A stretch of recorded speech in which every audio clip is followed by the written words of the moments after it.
अस्सलाम वालेकुम students. National book foundation class 7 और जैसा कि आपको पता है हमारा द डिसिप्लिन एकेडमी का कोर्स जारी है अंडर वाइटलाइज्ड एजुकेशनल हब।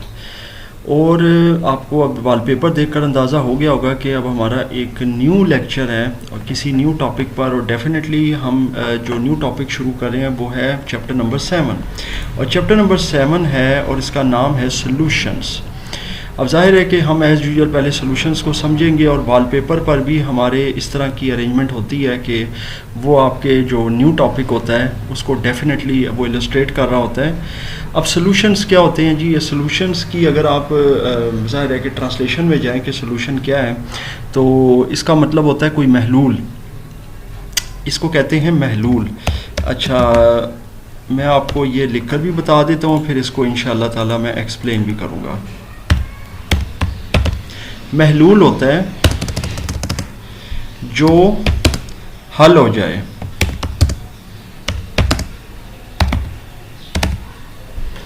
यानी कि जो महलूल है ना वो एक ऐसी चीज़ है, सॉल्यूशन है जो कि हल हो जाए, हल कर दिया जाए।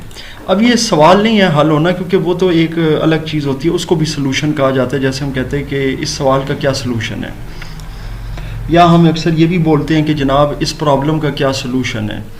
तो सॉल्यूशन कई मानों में बोला जाता है, लेकिन केमिस्ट्री के अंदर, क्योंकि अब हम ये जो साइंस के अंदर टॉपिक पढ़ रहे हैं सॉल्यूशंस का, ये डेफिनेटली केमिस्ट्री का टॉपिक है। तो इसके अंदर सॉल्यूशन कहा जाता है जब दो या दो से ज़्यादा सब्सटेंसेस आपस में मिक्स किए जाते हैं, हल किए जाते हैं, उनसे जो महलूल हमें मिलता है उसको कहते हैं अंग्रेज़ी में सॉल्यूशन। सो डेफिनेटली आपको समझ आ गई है। अब आपके सामने एग्जांपल्स हैं, जैसे कि अब ये एग्जांपल आपको ऊपर नज़र आ रही है, इसमें हमारे पास नमक है और इसके साथ है पानी। इस नमक को जब पानी के अंदर आप मिक्स करते हैं, बनाते हैं, तो ये बन जाता है साल्ट वाटर सॉल्यूशन या सेलाइन सॉल्यूशन भी इसको कहते हैं। और ये सॉल्यूशन जो होता है ना जी, ये और तरह का होता है आम पानी की निस्बत, क्योंकि ये ज़रा थोड़ा सा आपको पता है कि भारी हो जाता है और नमकीन हो जाता है। इसी तरह आपको नीचे कलरफुल सॉल्यूशन नज़र आ रहे होंगे, इसमें डिफरेंट कलर्स और डिफरेंट इसमें सब्सटेंसेस आते हैं, तो वो इस तरह के सॉल्यूशंस हैं। और ये चीज़ें डेफिनेटली केमिस्ट्री में आपका इनसे वास्ता पड़ता रहता है सॉल्यूशन से। और आम ज़िंदगी में भी आप रोज़मर्रा अगर आप देखें अपने किचन के अंदर, जब हम लेमन जूस बना रहे होते हैं तो हम पानी के अंदर लेमन, फिर उसके अलावा शुगर, फिर उसके अलावा साल्ट, ये सब चीज़ें मिक्स करते हैं और बहुत सारे लोग उसमें जामे शीरी वगैरह भी मिलाते हैं, तो ये सब मिलाकर सॉल्यूशन बनता है। अब जनाब इसमें एक टर्म आपको और नज़र आ रही है डिफरेंट, और वो है सॉल्यूट, और फिर इसके साथ है सॉल्वेंट, और फिर है सॉल्यूशन। तो ये सॉल्यूट और सॉल्वेंट क्या है, और हमें कैसे पता चलेगा कि ये साल्ट जो है वो सॉल्यूट है या वाटर जो है वो सॉल्वेंट है? मतलब वाटर को सॉल्यूट भी तो कहा जा सकता होगा। तो ये क्या चीज़ है, इसको समझ लेते हैं। देखें जी, अब सॉल्यूट और सॉल्वेंट का मतलब ये होता है कि जब सॉल्यूट और सॉल्वेंट को जमा किया जाता है या मिक्स किया जाता है तो वो हमें देते हैं सॉल्यूशन। अब सॉल्यूट क्या चीज़ है? सॉल्यूट याद रखिएगा माइनर होता है और सॉल्वेंट हमेशा मेजर होता है, और इसका जवाब जो होता है वो होता है सॉल्यूशन, यानी कि महलूल। अब माइनर और मेजर क्या चीज़ है, यानी कि आप यूँ कह सकते हैं मज़ीद इसको कि ये लेस होता है इन क्वांटिटी। अब यकीनन आपको समझ आ गई है। और जो सॉल्वेंट होता है ये होता है मोर इन क्वांटिटी, और ये दोनों मिलकर बनाते हैं सॉल्यूशन। अब ये सॉल्यूट जो माइनर होता है यानी कम होता है क्वांटिटी में, ये क्या हो सकता है? बिल्कुल सही है जी। देखें, अब ये पानी है, ये यूनिवर्सल सॉल्वेंट है। पानी में बहुत सारे सॉल्यूशंस बनाए जाते हैं, चाय भी पानी में बनती है, कहवा भी पानी में बनता है, बहुत सारी चीज़ें पानी के अंदर बनाई जाती हैं। सो ये बेसिकली जो वाटर है ना, ये यूनिवर्सल सॉल्वेंट भी कहलाता है, इसको यूनिवर्सल सॉल्वेंट भी कहते हैं। और जो भी चीज़ मिलाई जाती है, जैसे मिसाल के तौर पे पानी में अगर आपने चीनी मिक्स करनी है तो चीनी सॉल्यूट होगा और पानी जो होगा या वाटर जो होगा वो सॉल्वेंट होगा। तो सॉल्वेंट हमेशा जो होता है ना वो ज़्यादा होता है क्वांटिटी के अंदर। सो आई एम श्योर आपको यहाँ तक समझ आ गई है। अब हम अपने टॉपिक या अपने ज़ाहिर है कि चैप्टर की तरफ चलते हैं और इसको समझते हैं। in hot summer days it feels refreshing to drink a glass of lemonade. Have you ever thought that what lemonade drink is? अच्छा, अब ये सारा जो है ना वही चीज़ है जो मैंने भी आपको एग्जांपल दी है कि लेमनेड जो है वो एक मिक्सचर है लेमन जूस का और शुगर का. Sugar and lemon juice dissolve in water to form lemonade. A homogeneous mixture of 2 or more substances is called solution. ठीक है जी. अब होमोजीनियस हेट्रोजीनियस वगैरह क्या होते हैं ये आगे चलकर आप इंशाल्लाह पढ़ेंगे. The substances that dissolve and present in less amount is called a solute. यानी ऐसा सब्सटेंस जो कि डिजॉल्व होता है, मुकम्मल तौर पर हल हो जाता है और कम क्वांटिटी में पाया जाए वो सॉल्यूट होता है. जो ज़्यादा होता है वो सॉल्वेंट होता है और सॉल्वेंट जो है वो उसको डिजॉल्व कर लेता है. तो ये चीज़ें मैं भी आपको समझा चुका हूँ. अब इसके बाद नीचे कुछ एग्जांपल्स लिखी हुई हैं सॉल्यूशंस की. जैसे टिंक्चर है, ये आपको पता है कि आयोडीन का टिंक्चर होता है जो एंटीसेप्टिक होता है. कोई कट वगैरह लग जाए ज़ख़म उस पर लगाया जाता है. हवा भी एक मिक्सचर है जैसे मुख्तलिफ गैसेस हैं जैसे कार्बन डाइऑक्साइड है, ऑक्सीजन वगैरह वगैरह. फिर इसके अलावा फिज़ी ड्रिंक है, मतलब जिसमें बहुत ज़्यादा झाग बनते हैं, कार्बोनेटेड ड्रिंक्स होते हैं तो वो हैं. फिर इसके अलावा गोल्ड ज्वेलरी भी एक समझे एक तरह का मिक्सचर है क्योंकि इसमें 80% गोल्ड है, 20% सिल्वर है और दूसरे मेटल होते हैं. अब इसके बाद यहाँ पर पॉइंट टू पॉन्डर है. पॉन्डर का मतलब होता है गौर करना. अब ज़रा इस पर गौर करना है जी हमने. अब क्या गौर करना है ज़रा देख लेते हैं. Have you ever experienced the smell while passing through the kitchen during cooking. क्या आपने कभी ये तजर्बा किया है कि जब आप किचन के पास से गुजर रहे हो तो आपको वहाँ से स्मेल आती है पकाने के दौरान. जाहिर है कि खुशबू जिसको कहते हैं, फ्रेगरेंस आ सकती है. जब खाना पक रहा होता है तो हमें खाने की हर तरह की डिफरेंट तरह की खुशबू आती है. तो इस एग्जांपल में देयर आर 2 मीडियम्स. इसमें 2 मीडियम है. एक तो एयर है एनवायरनमेंट में हमारे हर तरफ जो है, और स्मेल है. तो आप आइडेंटिफाई करें सॉल्यूट और सॉल्वेंट को. बहुत आसान है जी. जो स्मेल है वो डेफिनेटली सॉल्यूट है क्योंकि ये लेस इन क्वांटिटी है, और एयर जो हमारे हर तरफ मौजूद है वो लार्ज इन क्वांटिटी है, वो मेजर इन क्वांटिटी है, तो वो सॉल्वेंट है. और ये जो स्मेल है ये इस सॉल्वेंट में यानी एयर में मिक्स हो जाती है, मुकम्मल तौर पर डिज़ोल्व हो जाती है, एक अदद मिक्सचर बन जाती है. सो ईजी था, ट्राई इट आउट. आ गया ये. खैर अभी आपने खुद करना है. वाटर एज यूनिवर्सल सॉल्वेंट, ये मैंने अभी बताया. यूनिवर्सल सॉल्वेंट का मतलब होता है कि एक ऐसा सॉल्वेंट जिसमें बहुत सारे सब्सटेंसेस जो हैं वो मिक्स हो सकते हैं और वो सॉल्यूशंस बना सकते हैं. सो ये कॉमन सॉल्वेंट है. The most valuable property of water is its ability to dissolve more substances than any other liquid. पानी की सबसे बेहतरीन और सबसे काबिल कदर जो क्वालिटी है या उसकी जो कह लें कि एक खूबसूरती है, ख़ासियत है, वो ये है कि ये जनाब एक से ज़्यादा जो है सब्सटेंसेस जो है इनको डिज़ोल्व कर सकता है किसी भी लिक्विड के मुकाबले में या माया के मुकाबले में. अ सॉल्यूशन इन विच, एक ऐसा सॉल्यूशन जिसमें पानी जो है वो यूज्ड होता है एज अ सॉल्वेंट. सॉल्वेंट मतलब इस बड़ी क्वांटिटी में is known as an aqueous solution. उसे हम एक्वस सॉल्यूशन या पानी का सॉल्यूशन कहते हैं. अब स्टूडेंट इसको समझना बहुत ज़रूरी है. मिसाल के तौर पर आप बनाते हैं चाय, तो चाय एक एक्वस सॉल्यूशन है क्योंकि उसमें पानी यूज़ हुआ है और बड़ी क्वांटिटी में यूज़ हुआ है. इवन दूध यूज़ करते हैं उसमें पानी होता है. इसके अलावा और आप कोई शुगर का सॉल्यूशन बनाते हैं, कोई शरबत बनाते हैं, तो वो भी सारा एक्वस सॉल्यूशन होता है क्योंकि उसमें पानी यूज़ होता है एज अ सॉल्वेंट. अच्छा जी, formation of a solution. Solution की फॉर्मेशन देख लेते हैं. When solute particle dissolve in a solvent the solution is formed. It's very simple. जब भी सॉल्यूट के जो पार्टिकल्स हैं वो हल हो जाते हैं किसी सॉल्वेंट में, जैसे कि इस मिसाल में पानी है, तो वो बनाते हैं सॉल्यूशन. ये सारी एग्जांपल मैं अभी आपको बता चुका हूँ. सो आपने इसको समझ लेना है, देख लेना है, आपके लिए बहुत आसान है. वैसे भी हम अपने जो हमारी लैब्स हैं और उसमें हम प्रैक्टिकल करते रहते हैं और ये प्रैक्टिकल्स हम अपलोड करते रहते हैं चैनल्स पर.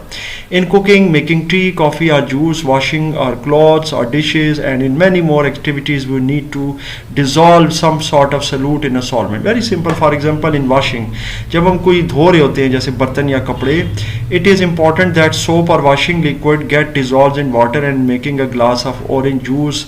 यानी अगर हम कपड़े वगैरह धो रहे होते हैं या बर्तन धो रहे होते हैं तो हम जाहिर है जो वॉशिंग सोडा होता है उसको हम पानी में हल करते हैं. इसी तरह से हम कोई ऑरेंज जूस बनाते हैं तो डेफिनेटली वो भी मिक्स होता है मुख्तलिफ तरीके से. It is important that sugar and the juice of the orange to be dissolved in water. अच्छा, टर्पेंटाइन इज़ अ सॉल्वेंट. ये एक सॉल्वेंट है यानी बड़ी क्वांटिटी में. It is used in the production of paint, ink and dyes. Paint आपको पता है, जो पेंट होता है, ये रंग होता है, इंक भी आपको पता है स्याही को कहते हैं, और डाई भी एक तरह की स्याही होती है जो कि बाल रंगने के काम भी आती है और कपड़े रंगने के काम भी आती है। Water as a solvent is used in making a food, soap and detergent. हमें पता है जी अलाई, अलाई क्या होते हैं? They are solid solutions. Alloy हमेशा सॉलिड सोल्यूशन होते हैं। जैसे अभी आपकी गाड़ी की बॉडी नज़र आ रही है तो ये भी एक तरह का अलाई है। इसी तरह गोल्ड अलाई होता है, बहुत सारे अलाई होते हैं जिसमें मुख्तलिफ मेटल्स होते हैं जिनको हम सोल्यूशन के तौर पर एक दूसरे के साथ यानी कि मिलाकर सोल्यूशन बनाते हैं सॉल्वेंट और सल्यूट के तौर पर। ये भी इंशाअल्लाह ताला आप देखेंगे, और बहुत सारी चीज़ें हैं। Stop and check, smoke is an example of solution, identify the solute. सब बहुत आसान है। कहते हैं जी कि धुआं है। अब धुआं कोई भी हो सकता है, सिगरेट का भी, किसी की कोई सिगरेट पी रहा होता है तो उसका भी धुआं हो सकता है, फैक्ट्री से निकलने वाला धुआं भी हो सकता है, गाड़ी से निकलने वाला धुआं भी हो सकता है। तो कह रहे हैं आइडेंटिफाई करें इस धुएं में सल्यूट और सॉल्वेंट।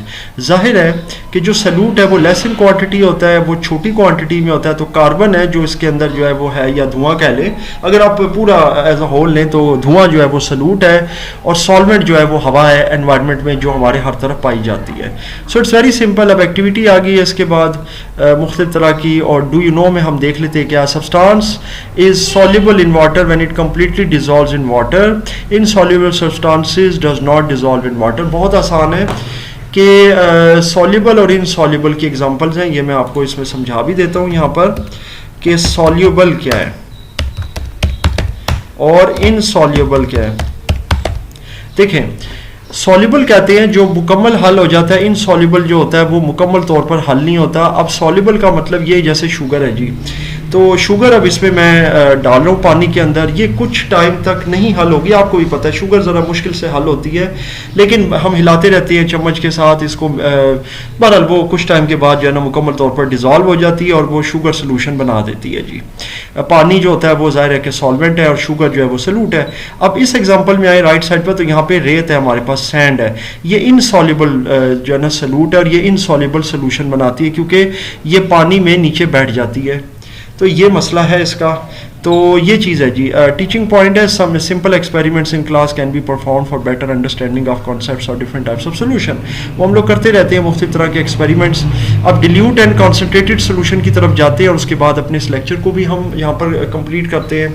अब यहाँ पर है जी, add 1 spoon of salt in 1 glass of water and 3 spoon in another glass of water. यानी कि एक ग्लास है यहाँ पे आपके सामने, ये एक ऑब्वियसली हमारे पास कह सकते हैं कि एक यूटेंसिल है लेबोरेटरी की, इसके अंदर हमने 1 चम्मच डाला है नमक और दूसरे में 3 चम्मच डाले हैं। What do you observe? अब आप क्या ऑब्जर्व कर रहे हैं जी? अच्छा, the proportion of solute and solvent in solutions is not same. जाहिर है कि सल्यूट और सॉल्वेंट का जो प्रोपोर्शन है, प्रोपोर्शन का मतलब ये हुआ कि इसमें 1 और 3 का हो सकता है, इसमें 3 और उससे आगे फिर ज़्यादा है, क्योंकि इसमें 1 चम्मच है, इसमें 3 चम्मच डाल दिए नमक के। The amount of solute in a given amount of solvent is called the concentration of a solution. यानी कि जो सल्यूट का अमाउंट होता है किसी भी सॉल्वेंट में, जैसे इसमें 1 चम्मच है, इसमें 3 है, तो इसको कहा जाता है कॉन्सेंट्रेशन ऑफ सोल्यूशन, यानी सोल्यूशन की concentration. Solvent is called the concentration. ठीक है, यहाँ तक तो क्लियर हो गया। अब depending upon the amount of solute, यानी सल्यूट पे डिपेंड करता है, इसके अमाउंट पर, इसकी मिकदार पर, a solution can be dilute and concentrate in solution, कि जो सोल्यूशन होगा वो डिल्यूट होगा या कॉन्सेंट्रेटेड होगा। अब डिल्यूट और कॉन्सेंट्रेटेड क्या है? डिल्यूट ये वो सोल्यूशन होता है जिसमें, अब ये देखें, डिल्यूट वाले में जो है ना वो 1 चम्मच डाला गया है और कॉन्सेंट्रेटेड वाले में 3 चम्मच डाले गए नमक के। तो डिल्यूट सोल्यूशन जो होता है वो है जिसमें कम क्वांटिटी पाई जाती है सल्यूट की और वो बड़ी आसानी से हल हो जाती है। कॉन्सेंट्रेटेड वो होता है जिसमें सल्यूट की ज़्यादा मिकदार पाई जाती है, वो बहुत गाढ़ा किस्म का वो बन जाता है। अब यकीनन आपको समझ आ गई होगी। जैसे मिसाल के तौर पर अब एक गिलास है, उसमें बहुत थोड़ा सा नमक डाला आपने और लेमन जूस बना लिया, तो आपको वो नमक बहुत ज़्यादा फील नहीं होता, लेकिन किसी में पूरा चम्मच आप नमक का डाल देंगे तो आपको पता है कि वो आपको बहुत ज़्यादा फिर वो कड़वा महसूस होगा नमक की वजह से, और वो आप नहीं पी पाएंगे, तो वो ज़्यादा कॉन्सेंट्रेटेड हो जाएगा, क्योंकि उसमें सल्यूट की मिकदार जो होगी ना वो पिछले वाले की निस्बत ज़्यादा हो जाएगी। ये चीज़ है जी। इसके अलावा इसमें देख लेते हैं डिल्यूट सोल्यूशन और कॉन्सनट्रेटेड सोल्यूशन का डिफरेंस। डिस्क्रिप्शन में आते हैं सबसे पहले। डिल्यूट में वही है जिसमें लेस सोल्यूट होता है और कॉन्सनट्रेटेड में ज़्यादा होता है। कॉन्सनट्रेशन में जाए तो ये लेस कॉन्सनट्रेटेड होता है और कॉन्सनट्रेटेड आपको पता है मोर कॉन्सनट्रेटेड होता है। सैल्यूट का क्या मामला होता है, इसमें जो सैल्यूट होता है वो कम होता है और ज़ाहिर है कॉन्सनट्रेटेड में सैल्यूट की मिकदार ज़्यादा होती है। सो जनाब ये था हमारा पहला लेक्चर इस चैप्टर नंबर 7 का, विच इज़ सोल्यूशंस। उम्मीद है आपको समझ भी आया और पसंद भी आया जी। इसमें किसी किस्म का कोई भी क्वेश्चन या कन्फ्यूजन हो तो मुझसे ज़रूर शेयर कीजिएगा। इंशाअल्लाह ताला मैं उसका जवाब देने की पूरी कोशिश करूँगा।